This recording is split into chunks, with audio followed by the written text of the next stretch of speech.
नमस्कार। आप हैं द साइलेंट जोन पर। मैं परमिता।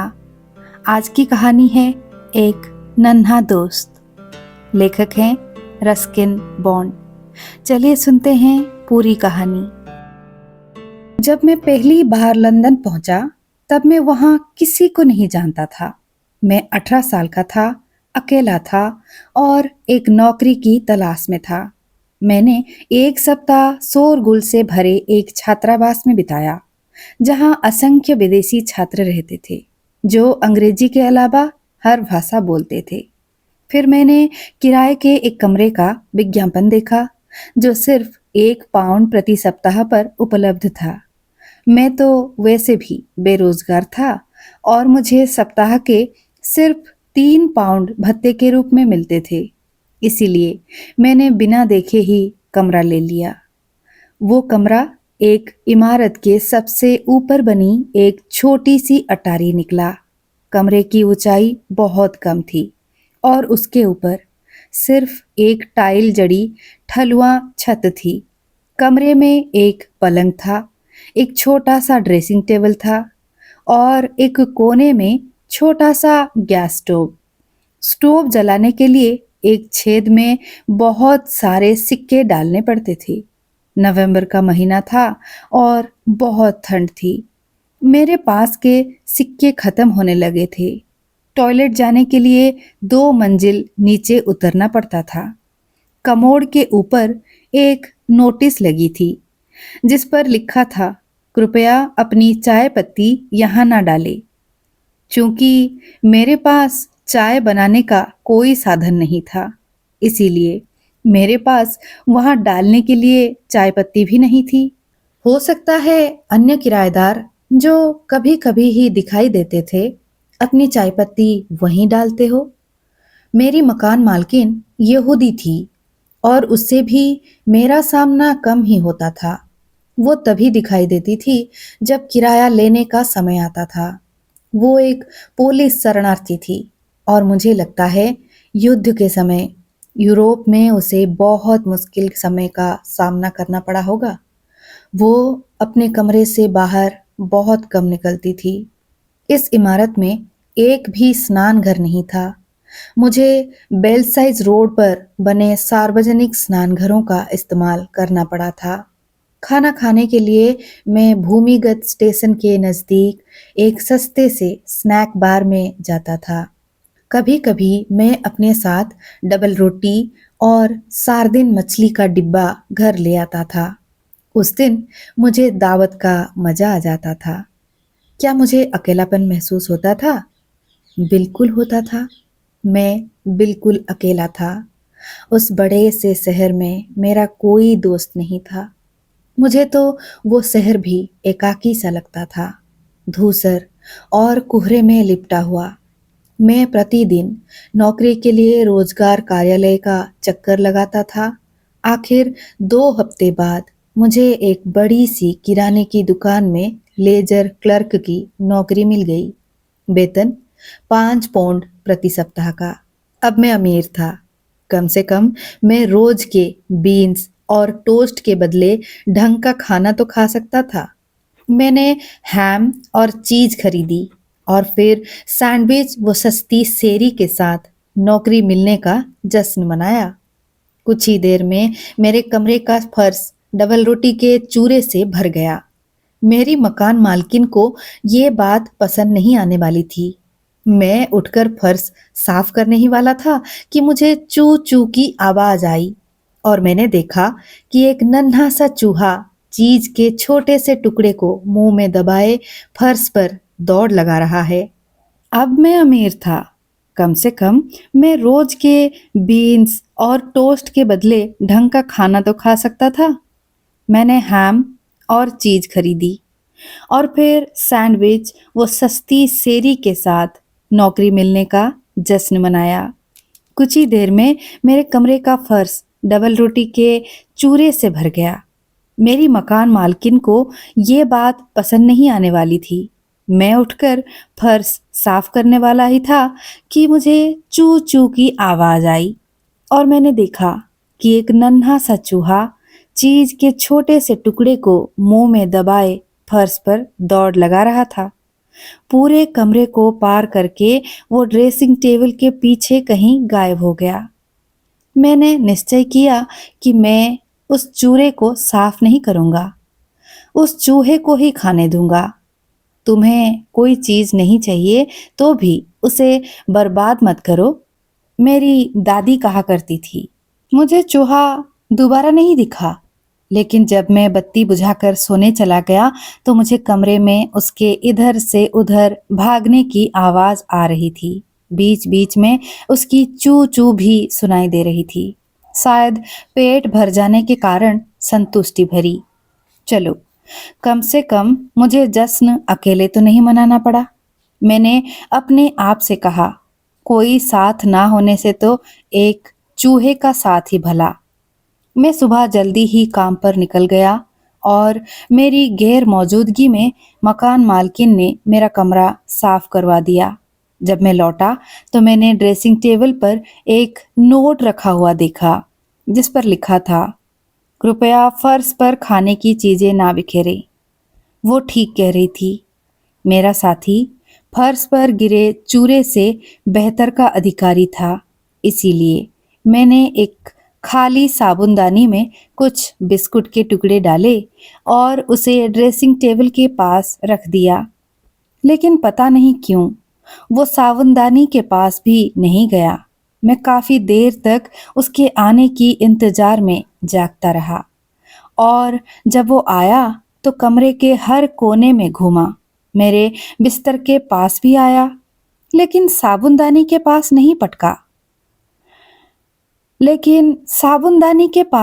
पटका। शायद उसे उसका चटक गुलाबी रंग पसंद नहीं आ रहा था। मुझे तो एक वैज्ञानिक ने बताया था कि चूहे रंगों में अंतर नहीं कर सकते और उनके लिए गुलाबी साबुनदानी और नीली साबुनदानी में कोई फर्क नहीं होता। लेकिन मुझे लगता है वो वैज्ञानिक गलत कह रहा था। अक्सर उन्हें फर्क समझ में आ जाता है। मैं नहीं जानता था कि मेरा चूहा नर था या मादा, लेकिन मेरा मन कह रहा था कि वो मेरी तरह कुंवारा था। यदि मादा होती तो अपने परिवार के साथ रहती, ये तो निश्चित रूप से एकाकी था। मैंने साबुनदानी हटा दी। अगली शाम काम से लौटते समय मैंने एक प्यारी सी रकाबी खरीदी और उसके बीच में एक चीज का टुकड़ा रख के उसके घर के सामने रख दी। वो लगभग फौरन ही रकाबी के पास आ गया और चीज को कुतरने लगा। उसे उसका स्वाद पसंद आया और वो पूरा टुकड़ा मुंह में दबाकर ड्रेसिंग टेबल के पीछे अपने बिल में ले गया। ये चूहा तो बहुत नखरे वाला निकला। उसे साबुनदानी पसंद नहीं आई, उसे तो चाइनीज डिजाइन वाली रकाबी चाहिए थी। एक समय के बाद हम खुद अपनी सुरक्षा का ध्यान रखने लगते हैं। लंदन में मई की शुरुआत में ही गर्मी पड़ने लगती है। कमरे में घुटन महसूस होने के कारण मैंने उसमें मौजूद छोटी सी खिड़की खोल दी, जिसमें से हमारी छत जैसी और आपस में मिलती जुलती अनगिनत छतें दिखाई देती थी। लेकिन मैं उसे ज्यादा देर तक खुली नहीं रख पाया। अचानक मुझे अपने पलंग के नीचे से एक आतंकित सी चू चू सुनाई पड़ी और मेरा साथी चूहा वहां से निकलकर ड्रेसिंग टेबल के पीछे के सुरक्षित स्थान की ओर भागा। मैंने नजरें उठाई तो देखा खिड़की पर एक मोटी सी बिल्ली बैठी है और खोजपूर्ण निगाहों से अंदर झांक रही है। मुझे लगता है उसने देख लिया था या शायद भांप लिया था कि यदि वो धैर्य रखेगी तो उसे मुफ्त का भोजन मिल सकता है। बिल्लियों के लिए यहाँ मुफ्त का भोजन उपलब्ध नहीं है, मैंने कहा। फिर मैंने खिड़की बंद कर दी और दोबारा खोली भी नहीं। सप्ताह अंत में मैं शहर घूमने निकल जाता था। कभी कभी उपनगरीय सिनेमा हॉल में फिल्म देखने भी चला जाता था, क्योंकि वहाँ टिकटें सस्ती होती थी।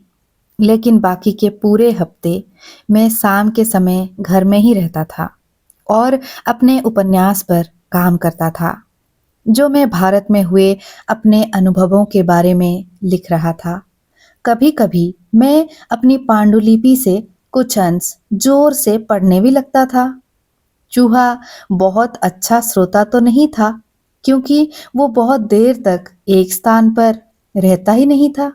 लेकिन अब उसे मुझ पर इतना भरोसा तो हो ही गया था कि वो मेरी उंगलियों के बीच में से डबल रोटी या चीज का टुकड़ा ले लेता था। और यदि मैं अपने उपन्यास पर ज्यादा वक्त बिताता, तो वो चू चू करके मुझे अपनी मौजूदगी का एहसास दिलाता था, जैसे कि मुझे अपनी किसी आवश्यकता पर ध्यान ना देने के लिए डांट रहा हो। और फिर वो दिन आया जब मुझे उस लोन रेंजर से, जैसा कि मैं अपने उस साथी को पुकारने लगा था, जुदा होने के बारे में विचार करना था। वेतन में मामूली सी बढ़त और बीबीसी रेडियो से अपनी 2 कहानियों के पारिश्रमिक का चेक, इन दोनों बातों का मतलब था कि मैं अब रहने के लिए एक बड़ी और बेहतर जगह की तलाश कर सकता था। मेरी मकान मालकिन को मेरे जाने का दुख था, क्योंकि अपने लापरवाह रहन सहन के बावजूद मैं किराया समय पर देता था।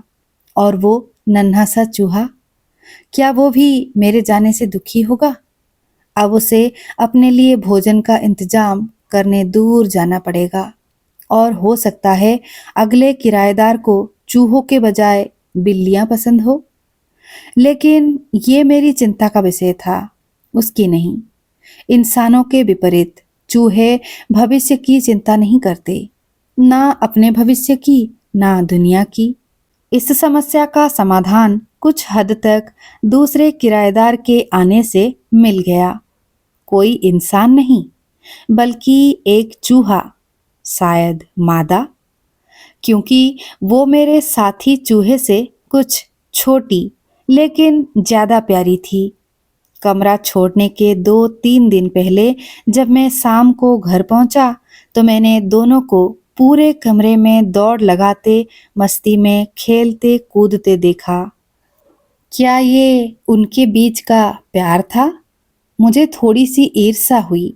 मेरे रूममेट को एक साथी मिल गया था, जबकि मैं अभी भी अकेला था। लेकिन जब मैं कमरा छोड़कर जाने लगा, तो मैंने इस बात का ध्यान रखा कि उनके खाने के लिए बिस्कुट और रस्क का इतना चूरा छोड़ जाऊं कि 1 महीने तक उन्हें परेशानी ना हो, बशर्ते हमारी मकान मालकिन को वो पहले ना दिख जाए। मैंने अपना पुराना वो घिसा हुआ सूटकेस पैक किया और उस छोटी सी अटारी से बाहर निकल आया। जैसे जैसे हम जिंदगी के सफर में आगे बढ़ते हैं, हमारे नए पुराने दोस्त अक्सर पीछे छूट जाते हैं, फिर कभी न मिलने के लिए। कभी कभी हमारे जीवन में ऐसा समय आता है जब हम बिल्कुल अकेले होते हैं और हमें एक दोस्त की जरूरत महसूस होती है। कोई ऐसा जो खाली उदास कमरे में लौटने पर हमारा इंतजार कर रहा हो। और ऐसे समय में एक नन्हे से चूहे के होने से भी बहुत फर्क पड़ जाता है ना? कहानी समाप्त हुई। दोस्तों, ये थी कहानी एक नन्हा दोस्त। आप बताइए आपको कैसी लगी? हम फिर मिलेंगे एक और नई कहानी के साथ। विदाई। जय जगन्नाथ।